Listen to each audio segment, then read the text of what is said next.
Donc on va se refaire des petits modules d'OSINT, hein, des petites vidéos courtes pour revoir les concepts, les tactiques, les techniques, les procédures, hein. C'est encore une fois que ça soit du hacking ou du renseignement en source ouverte, tout est question de méthodologie. Sans méthodologie, vous n'arriverez à rien. Je vous ai dit, il y a des gens qui vous ont précédé, il faut appliquer la même méthodologie, hein. On s'est cassé la tête à réfléchir sur les meilleurs méthodos, hein. C'est comme l'enseignement, quand vous apprenez, je vous dis toujours, une langue étrangère, il y a des pratiques, hein. Alors on peut avoir plusieurs techniques, hein, mais voilà, hein, il faut se baser sur l'existant pour après, une fois que vous serez expérimenté, améliorer vos propres techniques, hein. C'est le but à la fois du hacking, mais tout ce que vous faites. À un moment, vous allez acquérir dextérité. La dextérité viendra par l'accumulation de façon empirique de connaissances sur un sujet. Et après, vous verrez, vous ferez à votre sauce, hein. Mais avant de pouvoir faire à votre sauce, bah, copier la méthodologie des autres. Alors, le site, on va revenir un peu là-dessus. Peut-être tout le monde n'est pas au fait.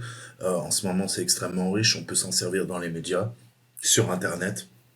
Et on va dire que c'est arrivé dans le secteur civil il y a 10 ans, 5 ans même, hein. On commence vraiment à en parler, même si, je vous le disais, dans le secteur militaire, ça existe depuis la nuit des temps. J'ai envie de dire, bien avant l'arrivée, comment dire, d'Internet, hein, les sources blanches, le but des espions, c'était de récupérer toute la littérature, les journaux, les livres, et récupérer des informations pertinentes, hein. Je vous dis toujours, le but, c'est d'extrapoler des choses qui paraissent futiles, mais qu'une fois qu'on a organisé, qu'on a aggloméré, qu'on a raffiné l'information, hein, on prend de la data brute, on la raffine, et on a de la donnée qui a un sens. On lui a donné du sens, on a corrélé les informations. À partir de là, j'ai un avantage. Je peux avoir un avantage concurrentiel. Si je fais de l'intelligence économique, je peux avoir un avantage technique, hein, c'est le principe du techint, et savoir, hein, savoir le matériel, savoir le déplacement de troupes de mon adversaire, savoir la technologie qu'il utilise, savoir sur quoi bosse, hein, c'est scientifique en termes de Black Project, hein. Sur quoi bosse la recherche et développement, hein. Quelle est la dernière arme qu'ils ont sortie pour qu'on puisse trouver une parade, hein. Et si moi je suis en train de sortir une arme, comment eux vont pouvoir trouver la parade, hein. Donc encore une fois, c'est des jeux de guerre, ça a toujours existé. Nous, ce qui nous intéresse, c'est là, dans le monde civil, comment on peut dériver ces méthodes de collecte et d'analyse d'informations dites publiques dont tout le monde peut avoir accès. Alors, ça paraissait futile. On disait, ouais, hein, avec l'avènement d'Internet, on ne pourra jamais se substituer à une agence de renseignement. C'est vrai, bien sûr. Par contre, il y a des agences de renseignement qui ont vite compris la puissance de l'OSINT. Le meilleur exemple, ce sont les Israéliens qui ont intégré très tôt des unités OSINT au sein de leur bataillon, hein, au niveau de l'intelligence, pas que le Mossad, mais aussi le renseignement militaire.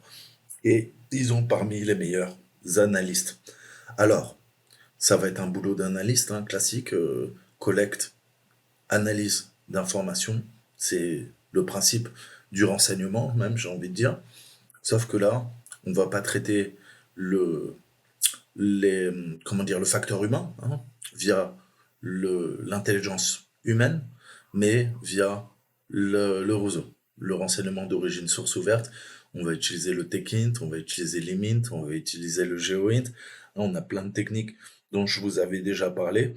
Le synth, si on doit le résumer très succinctement, c'est récupérer, hein, acquérir de la data, mais de façon passive, hein, dans la mesure où l'enquêteur n'interagit à aucun moment avec sa cible. Alors, je vous avais expliqué que il peut y avoir une interaction avec la cible, mais 50% du temps, voire plus, trois quarts du temps, on n'interagit pas avec la cible, hein. C'est ce qui permet de rester furtif, de rester à couvert, hein, pour de nombreuses raisons. Vous vous en doutez bien, dans le renseignement, on n'a pas envie que son ennemi, sa cible, se sache espionner, hein, puisqu'à partir du moment où elle se sait espionner, eh ben, naturellement, elle va mettre elle-même en place des techniques. hein, de contre-intelligence pour brouiller les pistes, pour faire de l'offuscation, pour amadouer, pour manipuler, pour intoxiquer la partie adverse. Mais nous, revenons au secteur civil. Internet, c'est quoi? Eh ben, Internet aujourd'hui, c'est un flot incessant d'informations. Vous savez que on crée des zeta, des pétas, des zétaoctets de données chaque jour, hein. Donc, on a la quasi-totalité de l'OSINT de façon contemporaine qui s'effectue en ligne, hein. Un téléphone, un ordinateur, une connexion à Internet, ça suffit pour se lancer dans l'OSINT. Vous avez accès aux réseaux sociaux, aux sites gouvernementaux, aux données commerciales des entreprises et à de nombreux registres. Donc ça demande vraiment beaucoup de compétences, hein. Je vous dis toujours, le hacking est interdisciplinaire. J'ai envie de vous dire, l'OSINT est également interdisciplinaire, hein. Vous devrez mettre en œuvre toute votre intelligence, vos capacités linguistiques, vos capacités techniques. Et s'il y a un domaine que vous ne connaissez pas, malheureusement, il va falloir creuser, hein, comprendre comment analyser. Je ne vais pas analyser des données fiduciaires, financières, que des données techniques traitant de l'armement, hein. Ça ne demande pas le même champ de compétences. Donc si vous voulez tout faire tout seul, eh ben, il va falloir s'intéresser à tout, hein. C'est pour ça que je vous dis tout le temps, lisez, lisez, lisez. Euh, Bossez sur un truc qui vous plaît, et après, hein, agrandissez, accroissez le nombre de cordes à votre arc pour être de plus en plus polyvalent, hein. Travaillez sur tout ce que vous pouvez pour accroître vos compétences, hein. Et ça passe par toutes les sciences humaines, ça passe par les sciences techniques, de l'ingénierie, ça passe par la psychologie, ça passe par les langues, je vous le dis, hein, ça sera un atout majeur. Une bonne connaissance de la géographie, de l'histoire, de la culture des pays seront également des atouts majeurs lors de vos enquêtes. Une bonne connaissance des outils informatiques, pas aussi poussés que quand on fait des cyberattaques, mais vous devez être à l'aise, soit sous Windows, soit sous Linux, savoir utiliser naturellement les moteurs de recherche avec le Google Darking et ne pas hésiter à creuser, encore une fois, quand vous tombez sur des données qui sont trop techniques et qui, pour l'instant, ne sont pas intelligibles parce que vous n'avez pas les compétences. Donc intéressez-vous à l'économie, intéressez-vous à la sociologie, hein. Il y a vraiment, il y aurait de temps à dire, hein. On va dire, c'est 200 disciplines qui sont fusionnées et qui vous permettront de raffiner avec votre cerveau l'intelligence. Faire de l'intelligence, c'est la collecte et l'analyse des informations, là, publiques. D'accord? Donc on pense tout le temps que même les agences de renseignement, elles ont des super ordinateurs là. Il y a des gars en blouse blanche et tout. Et puis on leur apporte des disquettes. Oui, tu peux me passer ça dans l'intelligence artificielle et tout. Mais non, détrompez-vous. Le roseau s'effectue également. Alors on a l'OSINT et le CSINT, hein. Le CSINT, c'est en source fermée. C'est typiquement du renseignement militaire ou dans les agences de renseignement. Mais c'est de la matière grise, hein. Je vous dis toujours, il y a des analystes. Ces analystes passent leur temps, hein, à dégrossir, en tout cas à filtrer, hein. On passe à la moulinette. Donc oui, le big data, oui, les algorithmes, hein. Mais après, on a besoin d'une personne humaine pour améliorer, hein, les modèles prédictifs, les modèles algorithmiques, les modèles mathématiques qui ont été extraits, hein, puisque pour traiter le big data, il faut absolument des modèles mathématiques, il nous faut des algorithmes. Mais après, les dernières étapes, hein, c'est toujours l'humain qui rentre en ligne de compte. Et ce sont des gens, loin de l'image de l'espion de James Bond, ce sont des gens extrêmement intelligents, ultra spécialisés dans leur domaine. Encore une fois, ils travaillent en équipe. Certains sont linguistes, d'autres sont mathématiciens, cryptographes, d'autres ont de bonnes connaissances au niveau du réseau, d'autres de la culture, des langues, je vous disais. Euh, Bref, on va segmenter, hein, ça, encore une fois, c'est un travail d'équipe. On va avoir des gens qui seront spécialisés dans l'ingénierie sociale, dans la psychologie, dans le profiling, hein, si on doit s'intéresser à des cibles humaines. Et à l'inverse, on aura, si on doit s'intéresser à des sujets, à une certaine région du monde, on aura des linguistes, on aura des historiens, des historiens de l'art, qui seront à même, en fait, de décrypter. Puisque c'est le principe qu'on a dans la NSA. On superpose, hein, je vous parle tout le temps de la 5D, on superpose des couches, en fait, des strates. Vous, vous avez qu'une vision, comment dire, morcelard, fragmenté, je vous le dis toujours. Vous regardez un paysage, vous regardez un paysage, qu'est-ce que vous voyez? Vous voyez un paysage. Vous voyez un paysage. C'est ce que vos sens vous dictent. On fait extrêmement confiance à ses yeux. C'est même le plus important. Donc nous, on va aller voir un petit peu. J'ai une photo et je vais développer, on va voir les techniques. Je veux savoir d'où vient la photo. Je vous disais, vous voyez ça. Mais typiquement, une agence de renseignement, elle voit dans l'ensemble du spectre électromagnétique. Je vous ai dit, là, vous ne le voyez pas. Pourquoi? Parce que c'est invisible. C'est invisible. Vos yeux ne captent que quoi? Ben, les couleurs. Les couleurs, c'est dans le visible. Vous voyez pas l'invisible. Vous voyez pas l'infrarouge. Vous voyez pas les ondes radio. Vous voyez pas le rayonnement alpha, bêta, gamma, qui est euh, radioactif. Donc tout ça, eh ben, c'est une strate. Donc, vue du ciel, qu'est-ce qu'on a? Si je me mets dans la peau d'une agence de renseignement, on va superposer ces couches. Et c'est ça qui va donner du sens. Ok? Nous, qu'est-ce qu'on sait? Bah, il y a de fortes chances, ça ressemble à quoi? Ça ressemble à l'Italie, peut-être le Portugal. On a ces couleurs un peu criardes. C'est que nous, on voit un territoire vu du ciel. Ok? Pour une agence de renseignement, qu'est-ce qu'on va faire? On va superposer toute la partie géographique avec l'altitude. C'est ce qu'on appelle des points géodésiques. Et ensuite, on a une couverture. On a une couverture, c'est-à-dire on va faire du SIGINT. On va voir toutes les perturbations électromagnétiques vues d'un satellite et on va voir les ondes radio, les ondes militaires, celles qui sont chiffrées, le civil. hein. On va voir toutes les communications, radio-communications amateurs. On va voir éventuellement les incendies, au niveau de l'infrarouge, le rayonnement, qui peut être soit dû à des éléments, à des catastrophes naturelles, soit éventuellement à du matériel de guerre.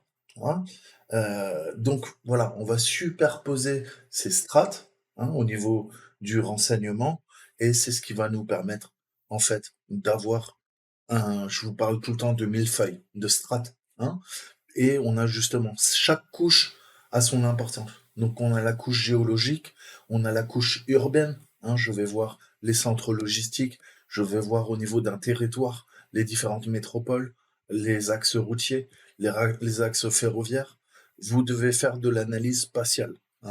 C'est-à-dire en fonction d'une photo que je vais te donner, tu dois mieux comprendre comment sont distribués les axes. Et vous savez que très souvent un pays, comment se sont formés. Et si on doit parler de la Gaule, chez nous, c'est la plupart des grands axes sont faits grâce aux Romains et on a suivi un peu le territoire. C'est-à-dire que j'allais pas faire une route si j'avais des lignes de crête, des montagnes. On passait généralement dans les vallées et c'est ce qui nous a permis justement d'avoir et de dessiner notre territoire au niveau de nos routes et tout ça. Donc il y a une certaine logique. Je vais essayer de franchir le moins de fleuves, de rivières possible. hein. Donc il y a une certaine logique. Pareil, au niveau d'un littoral, c'est toujours, comment dire, ça suit une certaine logique au niveau du développement. hein. Donc tout ça, vous devez l'appréhender. Ça ne se prend pas du jour au lendemain. Mais si on vous donne un territoire, vous devez tout de suite voir les forces et les faiblesses. Les forces et les faiblesses en termes de tourisme, les forces et faiblesses en termes économiques, les forces et faiblesses si c'était un champ de bataille. Par où on passerait? Où sont les goulets d'étranglement? Qu'est-ce qui pourrait ralentir mes troupes? Éventuellement, s'il y a des intempéries. Quelles zones sont inondables? Vous voyez ce que je veux dire? Quels sont les barrages? Où sont les centrales thermiques? Où sont les centrales nucléaires? Ok? Quels sont les axes routiers? Quels sont les axes ferroviaires? Donc on va superposer dans sa tête toutes ces conditions et vous voyez que si on commence à réfléchir comme ça, eh ben on est loin de la constatation première qui est quoi? En fait c'est une photo satellite d'un territoire. là, je suis au-dessus de la haie traversienne. Hein? C'est intéressant. Mais vous voyez bien le cadre. Qu'est-ce que fait Google, Google Earth? Il corrèle les informations. Je vous ai dit, on va ajouter des couches. Et plus tu ajoutes de couches, plus tu as quoi? Eh ben, plus tu as des informations qui viennent en surimpression de ta carte initiale. D'accord? Donc tu commences là à quoi? Bah, à corréler, à faire de la collecte de l'information, c'est ce que fait Google, et il vous rend des services grâce à ça, et il analyse les informations publiques, et il vous les affiche en surimpression. Vous voyez ce principe de strat? Parce que maintenant quoi? Bah maintenant je sais où est le carrefour. Hein? Et puis j'ai des liens hypertextes. Je peux commencer à cliquer. J'ai des photos. D'accord? Eh ben, dans le renseignement, ils ont les mêmes outils en mieux, naturellement. D'accord? Mais vous voyez bien qu'on va avancer par strate. Hein? C'est plus qu'un territoire. C'est plus que des axes routiers. C'est plus que des bâtiments. OK? Puisque là, ça, c'est un carrefour. Je sais que là-dedans, je vais quoi? Bah, je vais avoir beaucoup de gens, hein, qui vont aller bouffer, et ils ont besoin d'aller au carrefour du coin. D'accord? Après, si j'ai quoi? J'ai une station-service, eh ben, je sais que là, hein, il y aura des gens, ou le garage, hein, d'un Emmanuel, là, les gens vont pouvoir faire le plein, réparer leur voiture. Donc, encore une fois, je vais pouvoir mapper le territoire. Ah, là, j'ai une zone d'activité commerciale. Hein. Là, j'ai plutôt des bureaux. Là, j'ai plutôt des résidences principales, secondaires. Hein. Là, je vois un petit bois. Je peux zoomer encore. Qu'est-ce que c'est? Ah, je sais pas. Est-ce que c'est quoi? C'est un, comment dire, des terres arables? Est-ce que c'est un terrain qui est laissé en friche? Bref, vous avez compris où je veux en venir. D'accord? Donc on peut récupérer de la data, et c'est ce qui va permettre de mapper le territoire, de mieux comprendre. Hein. Les distances sont importantes, mais aussi on a le macro, hein, c'est-à-dire vu de l'espace. Ok, c'est un territoire, la France, vu de l'espace, mais après, en termes micro, hein, si on vérifie, et plus bah, le territoire est dense, comme la capitale, Paris, plus on va avoir de l'information, de la data, hein, qui a été récupérée et qui va venir se superposer. Donc, encore une fois, c'est beaucoup plus dur d'analyser, de faire de l'analyse de métropole, hein, typiquement Paris, vous l'avez compris, que d'extrapoler des informations d'un territoire en pleine campagne. D'accord? Donc vous voyez que, encore une fois, au niveau de la méthodologie, ça sera la même. Par contre, on commence à avoir quoi? On commence à avoir des euh, complications, enfin pas des complications, mais de nouveaux challenges en fonction de ce que vous faites. Hein. Vous cherchez quoi? Vous cherchez à comprendre comment fonctionne parfaitement le ventre de Paris, ou vous voulez juste détecter un feu de forêt dans une région française. Hein. Et là, vous avez juste à regarder l'infrarouge, et vous allez voir les hotspots, les points chauds, vous saurez où c'est que ça crame. D'accord? Par contre, là, pour comprendre, là, le RER, il communique avec qui? Et puis là, il y a tel musée qui est à côté de tel musée. Alors là, je peux peut-être me dire que la plupart, hein, des touristes, ils vont être là, ils vont être aussi sur la rive gauche. Hein, on a le quartier latin. Bref, vous voyez où je veux en venir? On va mapper petit à petit, et plus c'est complexe, plus ça prendra du temps, tout simplement. Donc c'est ce principe, hein, que font les agences de renseignement, notamment la NSA, et on va venir récupérer, je vous ai dit, hein, tout ce qu'on peut agréger comme data. Le big data, ça passe aussi par bah, les câbles, hein, les câbles diplomatiques. Avant qu'il y ait les fibres optiques et tout, on a intercepté les communications autrement. Hein. On va récupérer, faire de l'espionnage industriel. On a Prism, on a Oakstar, on a Stormbrew, Fairview, Barney, qui permettent de faire de l'intelligence économique. C'est comme ça que les Américains nous espionnent. On a également, on va par cercle circoncis, hein, on va s'intéresser à une poignée de main, deux poignées de main, trois poignées de main. Hein, donc je te dis toujours, si je m'intéresse à une poignée de main de toi, ça veut dire que je connais tous tes amis et toute ta famille. D'accord? Si je m'intéresse à deux poignées de main, je connais toutes les familles et tous les amis de tes amis et de l'ensemble de ta famille, en s'intéressant à un individu. Hein. Après, tout va dépendre de vos réseaux d'amis. Je vulgarise, dans les faits, ça va dépendre. Il y a des gens qui connaissent 100 personnes, il y a d'autres personnes qui connaissent 10 personnes, 15 personnes au maximum dans leur vie, ce qui est plutôt rare, hein, si vous avez un peu voyagé, si vous avez fait plusieurs boulots. Mais voilà, on s'adapte et donc voilà, on va utiliser Rampart, Winstop, c'est ce que fait la NSA, pour venir agréger de la donnée, hein, et récupérer la data. Donc ça, c'est une première étape. Ensuite, on a Upstream. Upstream, c'est siphonner toutes les communications des câbles optiques, tout ce qui passe, hein. Tout ce qui fait fonctionner Internet, Upstream va récupérer ce qu'on appelle du data flows, hein. Alors, on a le programme Fairview, on a Stormbrew, Barney, Oakstar, comme je vous le disais, et on a Prism. Prism, c'est ce que je suis en train de donner à la NSA en ce moment. Vous, c'est votre vie aussi à la NSA. Vous êtes sur YouTube. YouTube en fait partie, Google en fait partie, Microsoft en fait partie, Facebook, Paltalk, AOL, Skype, Apple, etc., etc. C'est le programme Prism. Tous vos réseaux sociaux ont deux bases de données. Une base de données qui sert aux GAFAM pour faire du neuromarketing, pour faire du profiling, vendre des produits, des biens dans cette société de consommation capitaliste. Et il y a une autre base de données qui sert aux forces de police, aux agences de renseignement. D'accord? Ni plus ni moins. Euh, c'est double accès. Il y a une utilisation civile et il y a une utilisation militaire.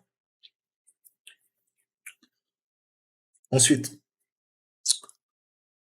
on a Treasure Map, la carte au trésor. Hein, donc ça, c'est une fonctionnalité au sein de la NSA, en fait, qui va être capable, hein, de construire en temps réel. Hein, je vous ai montré justement Google Earth, parce que le vrai Google Earth Pro, croyez-moi, il est pas là. Il est à la NRO, il est à la NSA. Ils ont des outils, mais qui ont 25 ans sur ce qu'on a, nous, dans le monde civil. Mais déjà, vous voyez ce qu'on peut faire, nous, civils, et vous allez voir, plus vous allez creuser vos techniques d'OSINT, plus vous allez voir qu'on peut faire de l'EMINT, du GeoINT, du TechINT. On peut faire beaucoup de choses avec Internet, ok? Mais eux sont encore plus puissants. Donc, Treasure Map, c'est quoi? Bah, en gros, c'est mapper l'ensemble de l'Internet, n'importe quel équipement sur Terre, hein, et tous en même temps. Et ensuite, tous ces moyens de captation de l'information, de la data, du renseignement, le COMINT, le SIGINT, on va pouvoir le placer sur une carte, ok? En temps réel, on va pouvoir aller à n'importe quel endroit du globe et voir n'importe quel individu, n'importe quel équipement, puisque vous avez tous vos téléphones sur vous, on vous géolocalise en temps réel, d'accord? Donc, ça permet d'avoir un avantage, hein, en termes de réseau. C'est ce qu'on appelle le cyber situational awareness, hein, je vous en parle tout le temps. Le fait d'être conscient et d'avoir un avantage concurrentiel en termes tactiques, stratégiques, hein, puisque un territoire, c'est plus une seule carte. C'est une superposition de couches en réalité augmentée qui vont me permettre d'avoir des indicateurs, de la volumétrie, du métrique, des métadonnées en temps réel, hein. On va avoir tout ça grâce, bah, aux caméras de surveillance, grâce à tous les algorithmes, hein, qui font fonctionner aujourd'hui la société de surveillance de masse dans laquelle vous vivez. Ensuite, on a le COP. Le COP, c'est le Common Operation Picture. Grosso modo, c'est l'acquisition de toutes les caméras de surveillance qui sont fusionnées, hein, puisque bah, il y a des portes dérobées, vous inquiétez pas, la NSA ont accès à l'ensemble des caméras de surveillance sur Terre, ni plus ni moins, hein.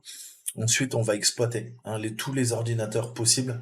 On a ce qu'on appelle de l'exploit planning, hein, c'est-à-dire que dès qu'une nouvelle machine est connectée à Internet, en temps réel, il y a un sorte de botnet qui va venir attaquer, exploiter, trouver une faille dans le système, hein. Donc on dit toujours, hein, dès que vous branchez en fait votre ordinateur à Internet, si jamais vous n'avez pas un antivirus, un pare-feu, la durée de vie de votre ordinateur est d'une minute. En moins d'une minute, il va y avoir un bot, soit de hacker, soit de d'agence de renseignement, hein, qui va scanner les ports et qui va venir vous attaquer de façon totalement automatique. Ok? Donc voilà. Et si vous avez un antivirus et un pare-feu, ça mettra juste un peu plus longtemps. Mais vous inquiétez pas, pour les agences de renseignement, ça se fait en moins d'une demi-heure, on peut compromettre une machine. Et encore, je suis gentil. Donc, préparer l'environnement, encore une fois, c'est avoir une bonne connaissance, hein, au niveau du réseau, reconnaissance réseau, mais reconnaissance aussi des réseaux terrestres, hein. Si on parle là de GeoInt, donc de l'analyse des images dans l'espace, hein, c'est le NRO qui fait ça aux États-Unis. C'est une des agences les plus puissantes, les plus secrètes. Et d'ailleurs, je vous le dis toujours, vous n'entendrez rarement parler du NRO. Pourtant, ils ont les meilleurs analystes au monde et il y a ce principe de MOE, hein, c'est-à-dire les mesures dans l'efficacité. Le fait de pouvoir regrouper toutes ces informations va me permettre, je vous disais, d'avoir une vision objective du champ de bataille, hein. Par strat, grâce à Treasure Map, je vais superposer des strates. Alors, c'est ce que je vous disais au tout début. Je vous ai dit quoi? On commence, nous, on ne croit que nos yeux, hein. On croit que nos yeux et tes yeux, par défaut, bah, ils te disent: «Ah, couche géologique». Ouais, en effet, hein. Là, vue du ciel, je sais pas à quelle altitude on est, 1 300 kilomètres de la Terre, hein, et on voit notre territoire, d'accord? Donc ça, c'est la couche géologique, d'accord? La couche géologique, c'est le but de n'importe quelle agence de renseignement. Il y a 3 couches qui se superposent pour dominer le champ de bataille. On a la couche géologique, géographique, que vous avez sous les yeux. On a la couche physique, hein. Je vous disais, tout est réseau. Tout est réseau, bah ouais, maintenant si vous regardez les axes routiers, vous regardez les infrastructures, eh ben, ça devient un petit peu plus fin. On a le relief, d'accord, mais on a également des bâtiments, hein. On a des bâtiments, on a des routes, on a des lieux, hein, et des frontières, hein, si on doit parler d'un territoire. Donc là, je commence à adapter à ma couche géographique, j'ajoute une nouvelle strate. Cette nouvelle strate, c'est la couche physique, hein. Je vais mapper le réseau, les points d'intérêt, je vais connaître exactement, hein, le territoire en fonction de ses axes routiers, je vous disais, ferroviaires, et cetera, et cetera. Ensuite, on a le réseau logique. Le réseau logique, en fait, il est parfois invisible. C'est, par exemple, tout ce qui est sous terre, hein. Est-ce qu'il y a des pipelines? Il y a des réseaux d'eau, il y a des réseaux de fibre optique, il y a des réseaux de télécommunications, il y a des antennes. Tout ça, hein, c'est la troisième strate. Donc déjà, si vous contrôlez ces 3 strates, vous avez un avantage concurrentiel sur votre adversaire, sur le champ de bataille, puisque vous ne voyez plus que, enfin, pas que dans une seule dimension. Là, on a déjà 3D, hein. On est passé en 3D. Je peux me balader, je peux zoomer, je peux travailler en 3 dimensions à n'importe quel angle de vue, hein, du jour, de la nuit, hein, travailler avec des systèmes optroniques et avoir une meilleure représentation, hein, de quoi? De l'espace qui m'entoure. OK? Donc ça, c'est le but d'une agence de renseignement et ensuite on superpose encore 2 couches, hein. Alors, il y a les personnes, hein, donc les personnes, ça, c'est sur le territoire, physiquement, où vous êtes, hein. Qu'est-ce que font les gens? Il y a 67 millions de personnes en France, hein, je résume, eh ben, on va tous les mettre à un endroit du territoire, OK? En temps réel. Et comment on peut faire ça? Bah, tout simplement via ce qu'on appelle le cyber persona layer, hein. Le persona layer, c'est votre déplacement physique. On va voir votre voiture se déplacer. Vous êtes en bicyclette, on va pouvoir zoomer, hein. Les satellites sont capables de voir à une résolution assez incroyable, hein, vous le savez. Et les satellites militaires, encore plus. OK? Donc on vous verra en vélo, on vous verra en skateboard. OK? Là, on n'a pas besoin de d'utiliser vos téléphones, par exemple, pour vous géolocaliser. Et après, on a tout ce qui est cyber. Cyber, c'est-à-dire que maintenant qu'on a ces 4 couches, hein, les personnes physiques, le territoire géologique, géographique, les réseaux de télécommunications, les réseaux routiers, les axes routiers, ferroviaires, et cetera, on va ajouter la composante cyber. La composante cyber, c'est tout simplement tous vos téléphones, vos ordinateurs, OK? Tout ce qui fait fonctionner internet dans le pays, les axes de télécommunication, hein, le WAN, le MAN, les différentes LAN chez vous, tout est représenté sur une carte, OK? Donc c'est un peu comme Wiggle. Wiggle, c'est cool. Là, je suis quoi? Je suis impasse de la Mare, OK? On va prendre plutôt Paris, hein, que vous compreniez bien. Ça, c'est Paris, hein. On commence, je vous dis, à mapper toutes les couches. Je comprends mieux. Je comprends mieux, on va s'intéresser au musée du Louvre. D'accord?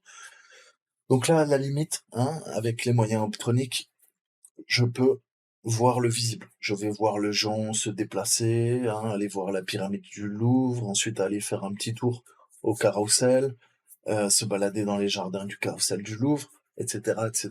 Intéressant. Mais je peux voir l'invisible, hein. Comment je peux voir l'invisible? Eh ben, grâce au SIGINT, hein, au Signal Intelligence, j'ai aussi, je vais voir l'infrarouge, hein. Rappelez-vous, je vous dis toujours comment ça se passe. Vous avez le spectre électromagnétique.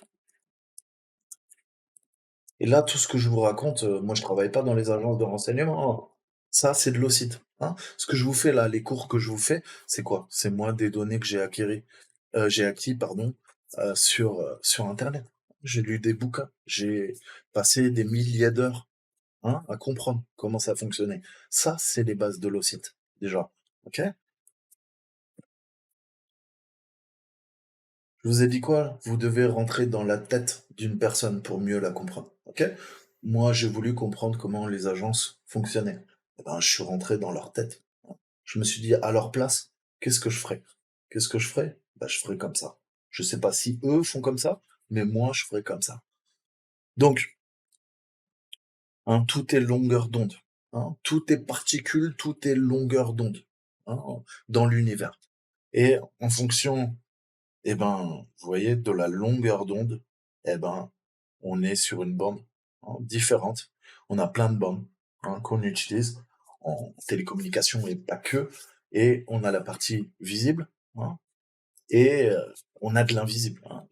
Les ondes radio, je peux pas les voir. Les micro-ondes, je peux pas les voir. Les infrarouges, je peux pas les voir. Ah, le visible, là, c'est cool. Protozoaire, là, c'est de la taille des protozoaires. Là, je commence à voir. Ah, puis je vois, tiens, le fameux prisme de couleurs, hein, qui me permet de voir les différentes couleurs. C'est ce que perçoit mon œil. Mais après, quand je sors du spectre visible, vous oubliez qu'il y a quoi? Eh ben, il y a l'invisible. Et l'invisible, on peut le capter grâce à des senseurs, hein. On a les grandes ondes, on a les micro-ondes, on a des rayons X, on a des UVA, UVA, UVB, UVC, et après on parle dans l'infiniment petit, hein. Donc tout est longueur d'onde, hein, des plus petites aux longueurs d'onde croissantes, les plus grandes, hein. Et rien que le spectre visible, pourquoi vous voyez les couleurs?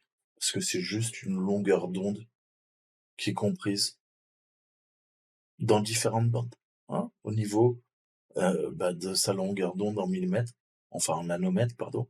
Et plus on change de bande, hein, on passe de 400 à 500, de 500 à 600, de 600 à 700, c'est ce qui fait les couleurs, hein.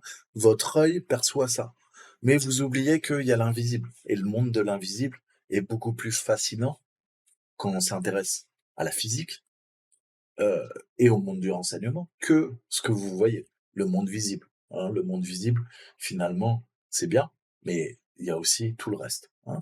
Donc tout le reste, on peut le capter. On peut le capter, et c'est là que, par exemple, on peut partir sur Beagle, que vous compreniez bien ce que je vous disais, dire le SIGINT, on va mapper le réseau, on a nos 4 couches, et qu'est-ce qu'on va récupérer? Eh ben, on récupère la cinquième, la 5D, je vous ai dit quoi? Hein, et même si on compte l'espace, hein, parce qu'on voit de l'espace. Donc je vous ai dit champ de bataille en 3D passe en 5D. 5D, fusion, c'est la doctrine du Pentagone et des agences de renseignement américaines. Ok? Donc là, on voit superposition de tout ce que je vous ai parlé. Couche géographique, géologique, physique, point géodésique, réseau, hein, intercommunication, SIGINT, hein, tout ce qui est renseignement, télécommunications, Comint. Je sais quels sont les nœuds, les infrastructures réseau. Là, je vois les spots Wi-Fi et je vois en fait que c'est extrêmement dense, hein. On voit Là, c'est frappant. L'Angleterre, on voit tout le nord, hein, la Belgique, les Pays-Bas, hein. Pourquoi? Parce que, bah, il y a l'OTAN, hein, qui est là-bas, donc bien sûr, ils ont besoin de bons réseaux. OK, on voit la Suisse, parce qu'il y a beaucoup de banques et les banques ont besoin de fonctionner avec des réseaux extrêmement denses, hein. Donc voilà, on peut corréler, commencer à corréler, vous voyez, certaines informations que je peux extrapoler et j'ai pas besoin de travailler dans une agence de renseignement. Je ne fais que regrouper différents niveaux d'information, les agglomérer, hein, corréler, et ça me donne une vision objective, la fameuse big picture que je vous dis que vous devez avoir. Ok? Sinon, tu te serais contenté quoi? Comme tes grands-parents, de regarder une carte, ouais, vue du ciel, un atlas, ok? Mais justement, hein, même dans un atlas à l'époque, tu avais pas besoin d'internet. Tu as des composantes, en termes d'infrastructure, tu as des composantes en termes social, tu as des composantes en termes historiques, tu as des composantes en termes économiques, hein. Donc tout ça, faut s'intéresser et penser que on va additionner ces strates pour justement avoir une carte extrêmement complexe d'un territoire, mais qui va pouvoir justement nous donner une vision objective, peu importe le domaine de compétences sur lequel on s'intéresse, le secteur d'activité qu'on cherche à avoir, hein, est-ce que sur le plan militaire, sur le plan économique, en termes politiques, hein, quels sont les centres de décision de l'Allemagne, hein? Vous savez qu'à Francfort, c'est plutôt la finance, d'accord? À l'inverse, on a la Bavière, qui est extrêmement dense en termes d'industrie, notamment production de voitures, etc., etc., hein. La politique se passe à Berlin, d'accord? Donc il faut comprendre tout ça. Et ça, malheureusement, si vous n'êtes pas cultivé, si vous n'êtes pas instruit, si vous vous intéressez pas aux choses, eh ben, vous n'aurez pas toutes ces connaissances pour corréler les informations. D'accord? Donc ça demande, bah, ouais, forcément, un analyste à 40, 50, 60, 60 ans, il est meilleur qu'un analyste à 20 ans, hein, qui connaît rien du monde, en fait. Je vous le dis toujours, hein, c'est pas parce que vous êtes bête, c'est qu'à 20 ans, tu n'as pas eu le temps, techniquement, d'acquérir toutes les données qui te permettent d'avoir une vision objective du monde qui t'entoure. Et ça, c'est pas de ta faute. Ok? Il faudra du temps. Et qu'est-ce que je t'ai dit? Ça fera du bien de vieillir. Tu verras les choses autrement. Allez, dans la deuxième vidéo, on bossera sur une petite photo. On va essayer de faire parler les preuves, uniquement les preuves. Laissez vos biais cognitifs de côté. Ciao, ciao.